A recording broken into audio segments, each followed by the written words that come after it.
Hallo mein Freund, willkommen zurück bei Einfach Deutsch. Ich bin Thomas. In diesem Video wirst du dein Deutschniveau herausfinden.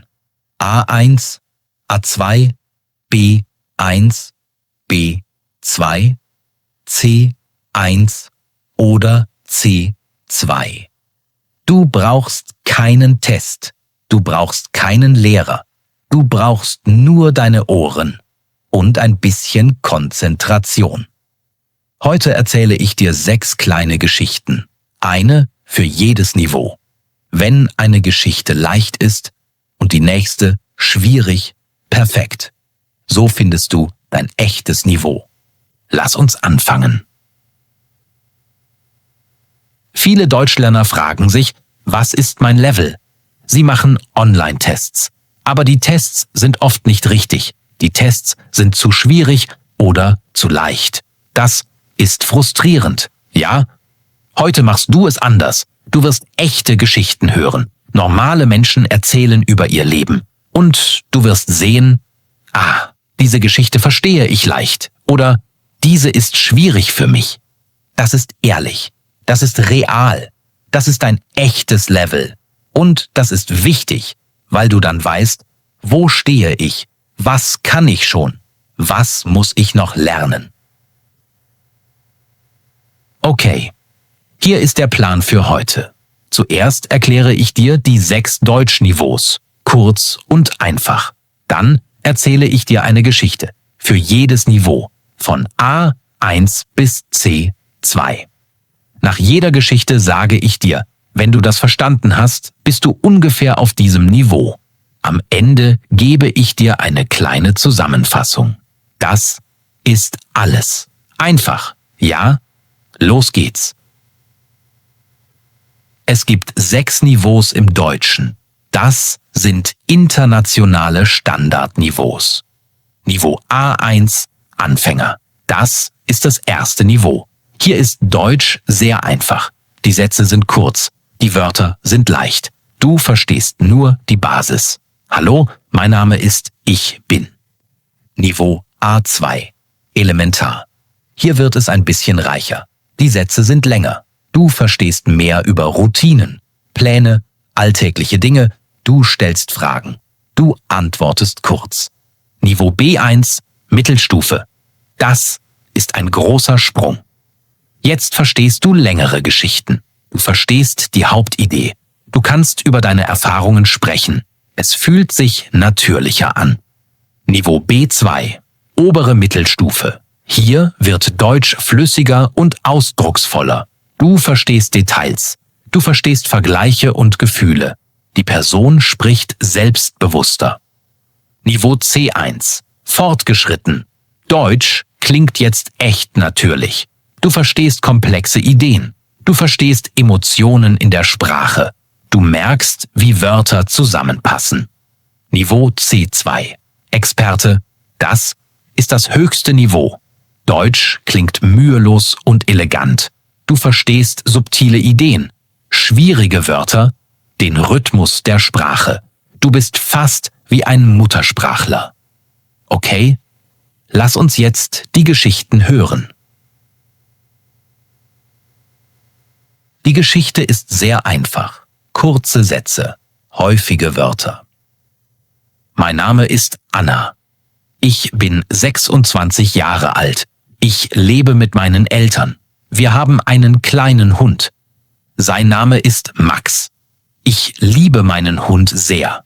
Wir leben in einem kleinen Haus. Das Haus hat 3 Zimmer, ein Wohnzimmer, eine Küche und ein Schlafzimmer. Unser Haus ist sauber und ruhig. Es gibt einen Park in der Nähe. Ich gehe jeden Abend in den Park. Ich gehe mit meinem Hund spazieren. Er läuft und spielt mit anderen Hunden. Ich sitze auf einer Bank und schaue ihm zu. Der Park ist grün und schön. Jeden Morgen wache ich um 7 Uhr auf. Ich stehe auf. Ich esse Frühstück in der Küche. Ich trinke Tee.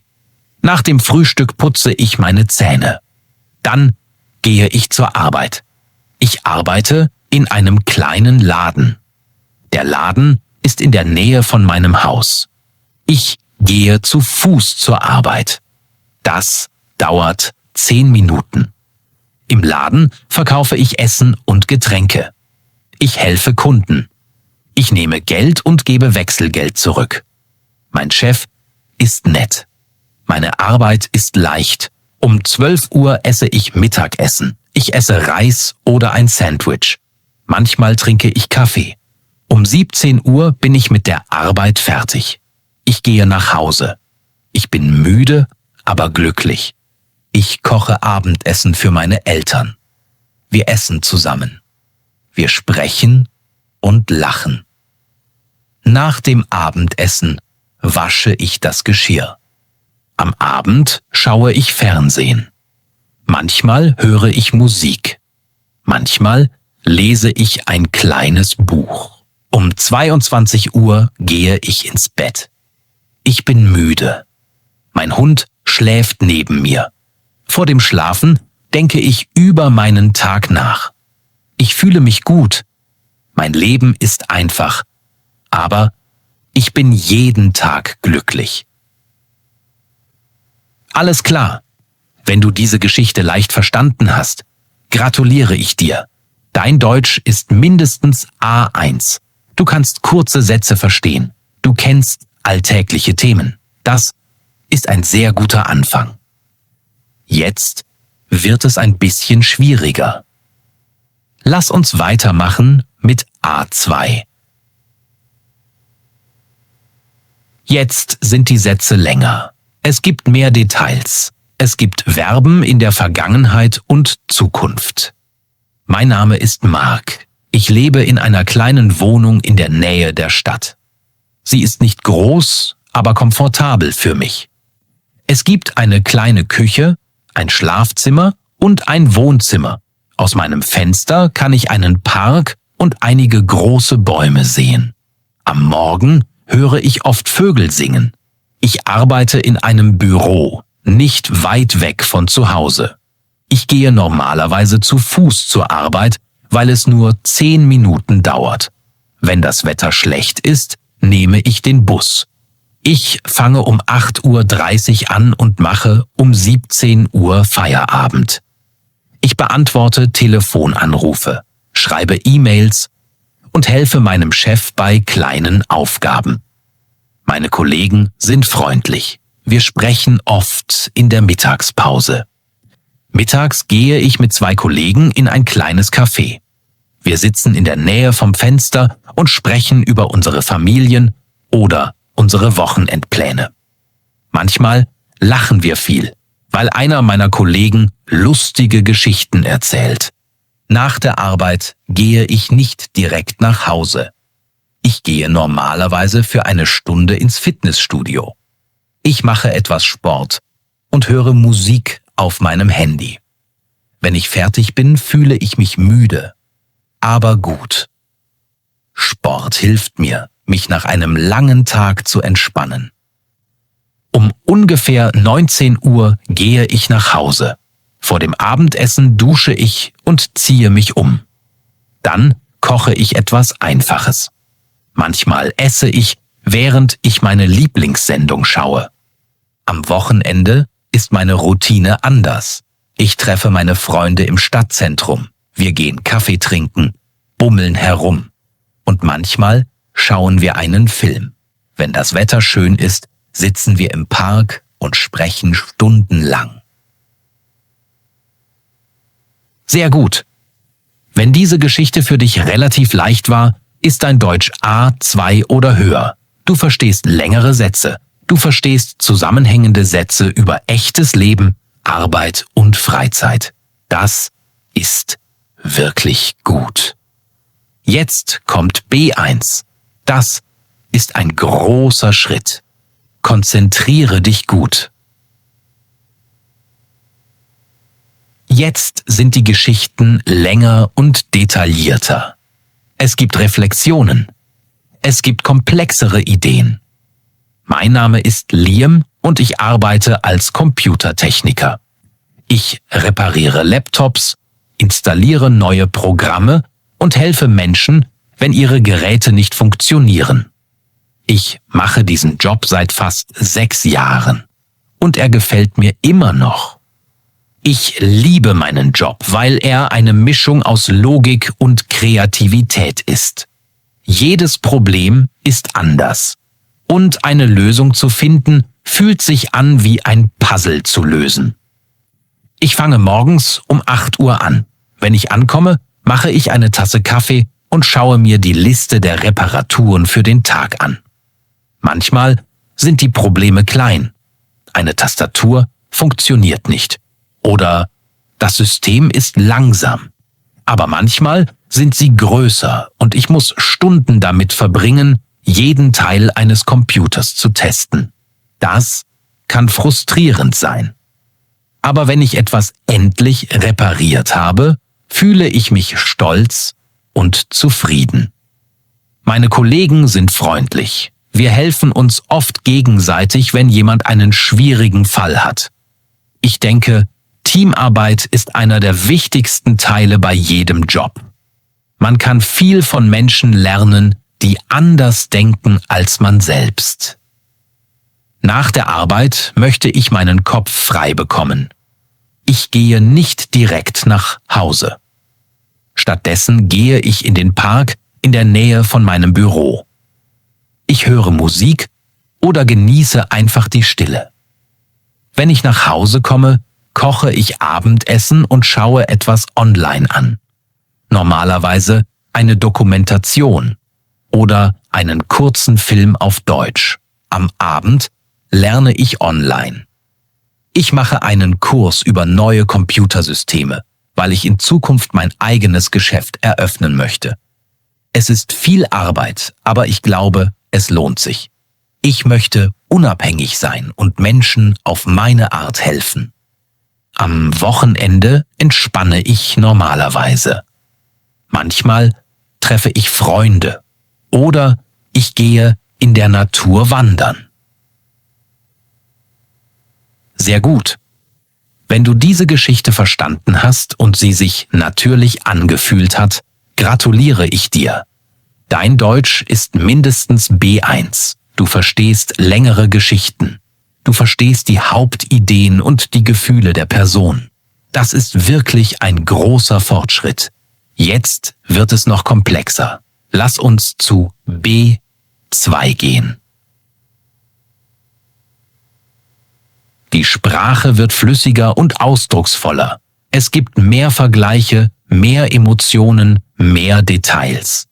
Mein Name ist Nina und ich bin freiberufliche Grafikdesignerin. Viele Jahre lang habe ich in einem großen Unternehmen gearbeitet und Logos und Werbung für Kunden erstellt. Der Job war sicher, die Menschen waren nett und das Gehalt war gut. Aber nach einer Weile fing ich an, mich gelangweilt und blockiert zu fühlen. Jeder Tag sah genau gleich aus. Das gleiche Büro, die gleichen Projekte, die gleichen Gespräche. Ich fing an zu bemerken, dass obwohl alles von außen gut aussah, etwas Wichtiges fehlte. Ich entwickelte mich nicht weiter. Ich wollte mehr Freiheit, mehr Kreativität und mehr Kontrolle über meine Zeit. Also traf ich vor 2 Jahren eine der größten Entscheidungen meines Lebens. Ich kündigte meinen Job und beschloss, für mich selbst zu arbeiten. Ich erinnere mich sehr genau an meinen letzten Tag im Büro. Menschen brachten mir Blumen und sagten nette Dinge. Aber innerlich war ich aufgeregt und verängstigt. Ich hatte keinen Plan, keine Kunden und keine Ahnung, wie ich anfangen sollte. Aber ich wusste, dass ich es versuchen musste, sonst würde ich mich mein ganzes Leben lang fragen, was hätte passieren können. Am Anfang war das Leben als Freiberuflerin wirklich schwierig. Ich stand früh auf, öffnete meinen Laptop und versuchte, Arbeit online zu finden. Ich schrieb kleine Unternehmen an, mailte alte Kontakte und erstellte eine Portfolio-Website. Manche Tage antwortete niemand. An anderen Tagen fragte mich ein Kunde nach einem Projekt, bot mir aber sehr wenig Geld an. Es war schwierig, motiviert zu bleiben. Es gab Tage, an denen ich 10 Stunden arbeitete und fast nichts verdiente. Ich weinte ein paar Mal und dachte darüber nach, zu meinem alten Job zurückzugehen. Aber ich wusste, dass ich Geduld haben musste. Ich sagte mir, dass jeder kleine Schritt, jede E-Mail, jedes Design, jede neue Fähigkeit irgendwo hinführen würde. Ich fing wieder an zu lernen. Ich schaute kostenlose Online-Kurse an, nahm an Webinaren über Design teil und las Artikel über Marketing und Freelancing. Ich merkte, dass es als Freiberuflerin nicht nur um Talent geht. Es geht auch um Kommunikation und Organisation. Man muss lernen, wie man Ideen klar erklärt, wie man seine Zeit organisiert und wie man mit verschiedenen Arten von Kunden umgeht. Nach und nach fingen die Dinge an, sich zu ändern. Meine Designs wurden besser. Mein Selbstvertrauen wuchs und neue Kunden fingen an, mich zu kontaktieren. Manche kamen durch Empfehlungen. Menschen, denen meine Arbeit gefiel, erzählten ihren Freunden von mir. Das war der Moment, in dem ich wusste, dass ich in die richtige Richtung ging. Jetzt sieht mein Leben sehr anders aus. Ich fange normalerweise gegen 8 Uhr an. Ich mache Kaffee, checke meine E-Mails und schreibe eine Liste mit Dingen, die ich heute erledigen muss. Mein Wohnzimmer ist auch mein Büro. Es ist klein, aber gemütlich. Es gibt ein großes Fenster mit viel Licht und ich habe es mit Pflanzen und Kunstdrucken dekoriert. Ich arbeite gerne dort, weil es sich ruhig und persönlich anfühlt. Nicht wie das alte Büro mit grauen Wänden und lauten Telefonen. Wenn ich einen arbeitsreichen Tag habe, kann ich stundenlang vor dem Bildschirm sitzen und mich komplett konzentrieren. Aber ich versuche immer, alle paar Stunden kurze Pausen zu machen. Ich dehne mich, trinke Tee oder gieße meine Pflanzen. Manchmal gehe ich für 10 Minuten nach draußen, um frische Luft zu atmen. Wenn das Wetter schön ist, nehme ich meinen Laptop mit in ein Café in der Nähe und arbeite ein paar Stunden von dort aus. Das Geräusch von Menschen, die sprechen, und Tassen, die klappern, hilft mir, mich weniger allein zu fühlen. Das Beste am Freiberuflersein ist die Freiheit, die es mir gibt.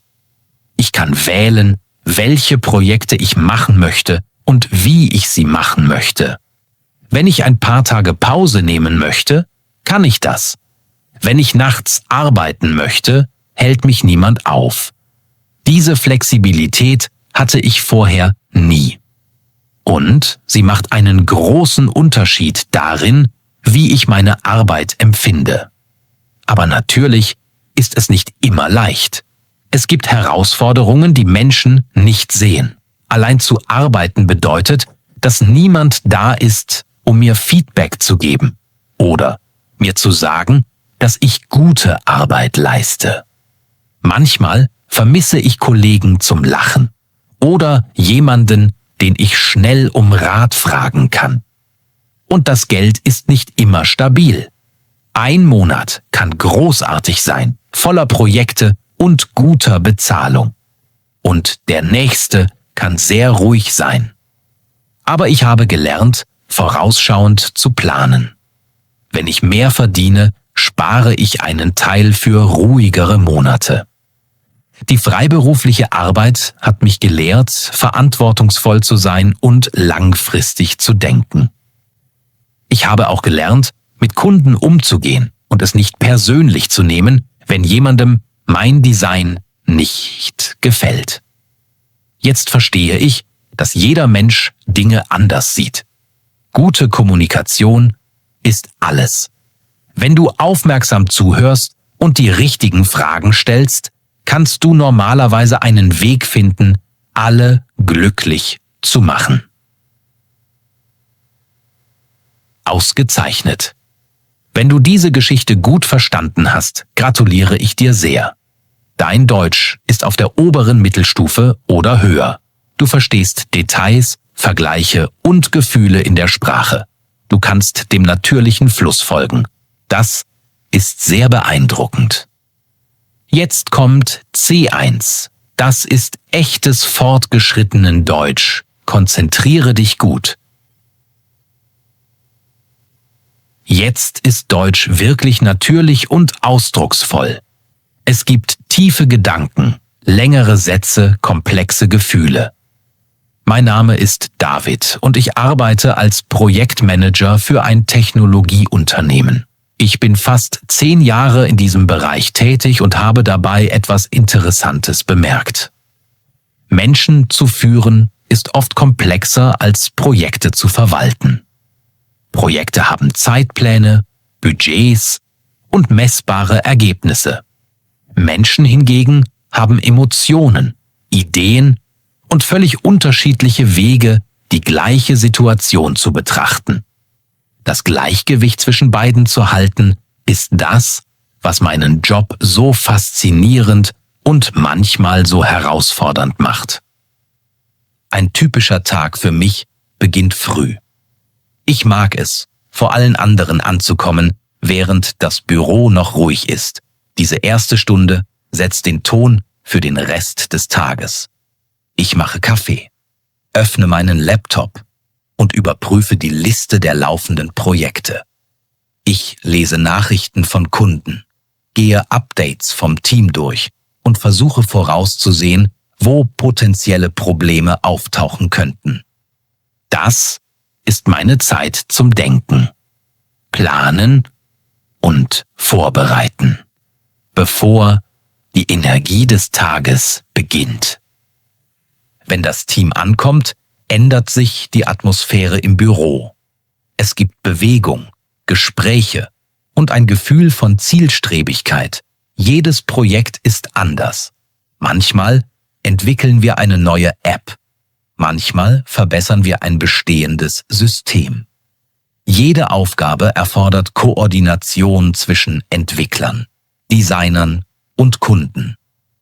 Meine Rolle ist es nicht, die technische Arbeit selbst zu machen.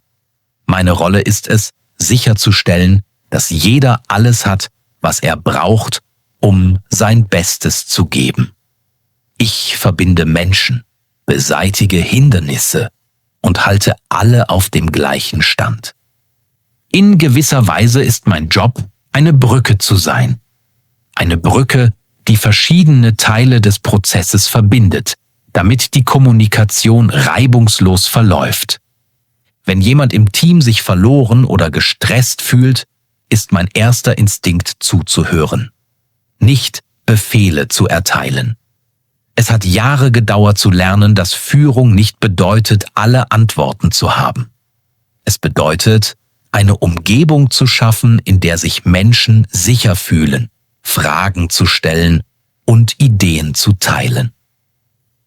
Die meisten Probleme bei der Arbeit entstehen nicht durch fehlende Fähigkeiten. Sie entstehen durch mangelndes Verständnis oder schlechte Kommunikation. Wenn du Menschen das Gefühl geben kannst, gehört zu werden, finden sie normalerweise ihre eigenen Lösungen. Ich habe auch gelernt, dass gute Führung nicht um Kontrolle geht. Es geht um Vertrauen. Wenn dein Team dir vertraut, werden sie dir die Wahrheit sagen. Sie werden Fehler zugeben, Feedback teilen und Verantwortung übernehmen. Aber Vertrauen entsteht nicht über Nacht. Es ist etwas, das man langsam durch Beständigkeit, Fairness und Respekt aufbaut. In meinem Team versuche ich transparent bei Entscheidungen zu sein. Wenn etwas schief geht, sprechen wir offen darüber. Ich bevorzuge unbequeme Ehrlichkeit gegenüber stiller Frustration. Menschen respektieren Klarheit, auch wenn sie schwer zu hören ist. Natürlich läuft nicht immer alles perfekt. Manchmal verschieben sich Fristen. Kunden ändern ihre Meinung oder unerwartete technische Probleme tauchen auf. In diesen Momenten ist meine Aufgabe, alle ruhig und fokussiert zu halten. Wenn ich in Panik gerate, wird das Team auch in Panik geraten.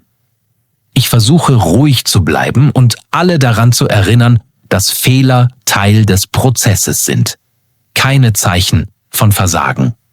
Wir sprechen darüber, was passiert ist, beheben es gemeinsam und machen weiter.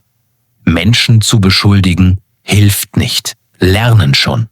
Es geht darum, Rückschläge in Lektionen umzuwandeln. Ein Projekt, das ich nie vergessen werde, war ein großer Software-Launch vor 2 Jahren. Alles war bereit, so dachten wir. 2 Tage vor der Veröffentlichung stürzte das System während des Tests ab. Das ganze Team blieb bis spät abends, um das Problem zu finden. Alle waren müde und frustriert. Anstatt noch härter zu arbeiten, bat ich alle, eine kurze Pause zu machen. Wir bestellten Essen, gingen nach draußen und sprachen nicht über Arbeit, sondern über andere Dinge. 1 Stunde später fiel einem Entwickler plötzlich ein, wo der Fehler war. Es dauerte nur 10 Minuten, ihn zu beheben. Dieser Moment lehrte mich etwas Wertvolles. Manchmal geschieht Fortschritt, wenn man aufhört, ihn zu erzwingen. Druck kann einen blind machen. Perspektive bringt Klarheit. Ich denke oft darüber nach, wie viel mein Job mich über das Leben im Allgemeinen gelehrt hat. Im Arbeitsleben und im Leben kommt alles auf Kommunikation an. Wenn wir klar sprechen und aufmerksam zuhören, werden Probleme kleiner. Wenn wir ignorieren, annehmen oder hetzen, wachsen kleine Probleme zu großen. Ich habe gelernt, dass der Ton mächtiger sein kann als Worte. Eine freundliche Stimme kann lösen, was 100 E-Mails nicht können. Perfekt. Wenn diese Geschichte sich für dich natürlich und klar angefühlt hat, gratuliere ich dir. Dein Deutsch ist mindestens C1.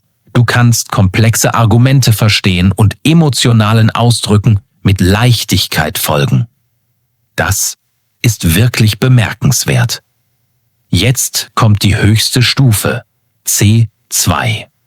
Das ist echtes Expertendeutsch. Die Sprache ist mühelos und elegant. Es gibt subtile Ideen, seltene Wörter, ein zarter Rhythmus. Fast wie bei einem Muttersprachler. Mein Name ist Elisabeth und über die Jahre hinweg bin ich zu der Erkenntnis gekommen, dass der schwierigste Teil des Lebens nicht das Treffen von Entscheidungen ist. Es ist zu verstehen, was sie bedeuten. Wenn wir jung sind, stellen wir uns vor, dass jede Wahl eine Tür zu etwas Besserem ist. Ein besserer Job, eine bessere Stadt, eine bessere Version unserer selbst. Wir gehen durch diese Türen eine nach der anderen hindurch und halten selten inne, um zu bemerken, was wir zurücklassen. Aber schließlich blickst du zurück und siehst, dass jede Entscheidung sowohl Gewinn als auch Verlust mit sich trägt. Etwas Gefundenes, etwas Verlorenes. Lange Zeit habe ich Fortschritt ohne Richtung verfolgt. Ich wechselte Jobs, wechselte Städte, wechselte Träume und sagte mir immer, dass ich vorwärts kam. Aber manchmal bewegte ich mich nicht in Richtung von etwas. Ich lief einfach vor der Stille davon. Es gibt eine seltsame Angst vor der Stille, als ob Stille offenbaren könnte, was wir vor uns selbst verborgen hielten. Es dauerte Jahre, bis ich verstand, dass Stille nicht leer ist. Sie ist voll von Resonanz, stille Wahrheiten, die nur erscheinen, wenn der Lärm endlich verblasst. Heutzutage lebe ich anders. Meine Morgen sind langsam. Ich mache Kaffee, öffne das Fenster und lasse das Licht über den Boden fließen. Dieser kleine Moment zart und flüchtig, fühlt sich wie der ehrlichste Teil meines Tages an. Ich hetze nicht, um Nachrichten zu überprüfen oder Pläne zu machen. Ich sitze einfach da und lausche dem Summen der Welt, meinen eigenen Gedanken und dem, was auch immer in dem Raum zwischen den Dingen spricht. Ich dachte früher, Bedeutung käme aus Aktion. Jetzt weiß ich, dass sie aus Reflexion wächst. Ich arbeite immer noch. Ich bin Beraterin. Aber meine Beziehung zur Arbeit hat sich verändert. Was sich früher wie Druck anfühlte, fühlt sich jetzt wie Übung an. Ja, es ist technisch und logisch. Aber ich versuche, den menschlichen Teil in all dieser Struktur zu finden. Echter Fortschritt, denke ich, findet nicht statt, wenn Systeme schneller werden. Er findet statt, wenn Menschen in ihnen anfangen, sich verstanden zu fühlen. Du kannst eine ganze Organisation umgestalten. Aber wenn du die innere Verwandlung der Menschen nicht anstößt, wie sie sich sehen, wie sie sich verbinden, dann ändert sich wirklich nichts. Außerhalb der Arbeit schreibe ich nicht für ein Publikum, sondern für mein Bewusstsein. Schreiben ist ein Spiegel, der nicht schmeichelt. Er sagt die Wahrheit. Er zeigt mir, wo meine Gedanken beginnen und wo sie sich dagegen wehren zu enden. Manchmal schreibe ich über die Vergangenheit, nicht um dort zu leben, sondern um zu lernen. An anderen Tagen schreibe ich über die Zukunft, nicht um vorherzusagen, sondern um Frieden mit dem Nichtwissen zu schließen. Manchmal bringen Worte ein Gefühl unbeschreiblicher Klarheit, ein Gefühl, das nicht eingefangen werden kann, aber dennoch gefühlt werden kann. In letzter Zeit denke ich über Zeit nach, nicht als etwas, das vergeht, sondern als etwas, durch das wir uns bewegen. Manche Momente fühlen sich weit und endlos an. Andere verschwinden, bevor wir sie bemerken. Ich bin zu der Einsicht gekommen, dass die Qualität der Zeit weniger davon abhängt, was wir tun, und mehr davon, wie wach wir sind, während wir es tun. Ein einzelner Moment der Präsenz kann länger dauern als ein ganzer Tag voller Hektik. Ich dachte früher, Wachstum bedeutete, Dinge zu sammeln. Erfolge, Anerkennung, Erfahrung. Jetzt sehe ich es anders. Wachstum ist für mich Subtraktion. Die Kunst des Loslassens. Es ist zu wählen, was man freigibt, damit das, was zählt, Raum zum Bleiben hat. Wir leben in einer Welt, die Addition anbetet. Mehr Ziele, mehr Bewegung, mehr Lärm. Aber echte Weisheit liegt darin zu wissen, wann man aufhört, wann man ruht, wann man sagt, das reicht. Vielleicht ist das, was Freiheit wirklich ist, nicht alles zu tun, was wir wollen, sondern zu wissen, dass wir es gar nicht brauchen. Freiheit ist für mich die stille Gelassenheit, die kommt, wenn du dein Leben nicht mehr danach misst, wie viel du halten kannst, sondern danach, wie viel du schätzen kannst. Je älter ich werde, desto mehr sehe ich, dass Frieden nicht etwas ist, das am Ende der Straße auf dich wartet. Er ist etwas, das neben uns geht, im Rhythmus unserer eigenen Schritte, in der Wärme der Morgensonne, in der stillen Gewissheit, dass das Leben jetzt passiert und dass jetzt schon genug ist. Ausgezeichnet. Wenn du diese Geschichte leicht verstanden hast, gratuliere ich dir wirklich sehr. Dein Deutsch ist auf muttersprachlichem Niveau. Du kannst komplexe Argumente und emotionale Ausdrücke mit Leichtigkeit verstehen. Aber vergiss nicht, Sprachbeherrschung ist kein Ende. Auch auf C2 gibt es immer etwas Neues zu entdecken, neue Geschichten zu hören und neue Wege, dich auszudrücken. Okay, mein Freund, lass mich zusammenfassen, was du gerade gemacht hast. Du hast 6 Geschichten gehört. Jede Geschichte war auf einem anderen Niveau. Du hast getestet, welche Geschichte leicht war und welche schwierig.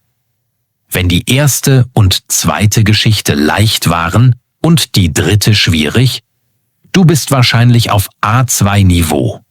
Wenn die dritte Geschichte relativ leicht war und die vierte schwierig, du bist wahrscheinlich auf B1-Niveau. Wenn die vierte Geschichte leicht war und die fünfte schwierig, du bist wahrscheinlich auf B2-Niveau. Wenn die fünfte Geschichte leicht war und die sechste schwierig, du bist wahrscheinlich auf C1-Niveau. Wenn die sechste Geschichte leicht war, du bist wahrscheinlich auf C2-Niveau oder fast dort.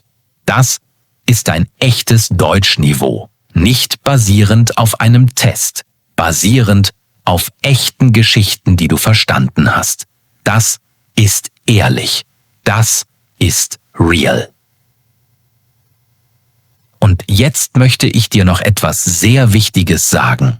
Vielleicht hast du herausgefunden, dass du auf A1 oder A2 bist und du denkst, oh nein, ich bin nicht weit gekommen. Aber nein, das stimmt nicht. Wenn du auf A1 oder A2 bist, bedeutet das, dass du schon etwas gelernt hast. Du hast angefangen und das ist das Wichtigste. Oder vielleicht bist du auf B1 oder B2. Das ist wirklich toll. Du bist über der Hälfte. Du verstehst längere Texte. Du kannst echte Gespräche führen. Oder vielleicht bist du auf C1 oder sogar C2. Dann bin ich sehr beeindruckt.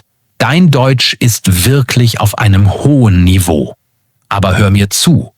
Egal auf welchem Niveau du bist. Es ist ein Anfang. Es ist nicht das Ende. Sprachenlernen ist keine gerade Linie. Es ist ein Prozess voller Wachstum. An manchen Tagen wirst du schneller lernen, an manchen Tagen langsamer. Das ist ganz normal. Das passiert jedem Lernenden. Das Wichtigste ist, du machst weiter. Du gibst nicht auf. Du wiederholst. Du lernst neue Wörter. Du hörst neue Geschichten. Tag für Tag. Woche für Woche. Mit jedem Video, das du schaust, wirst du besser. Mit jedem Buch, das du liest, wirst du stärker. Mit jedem Gespräch, das du führst, wirst du sicherer.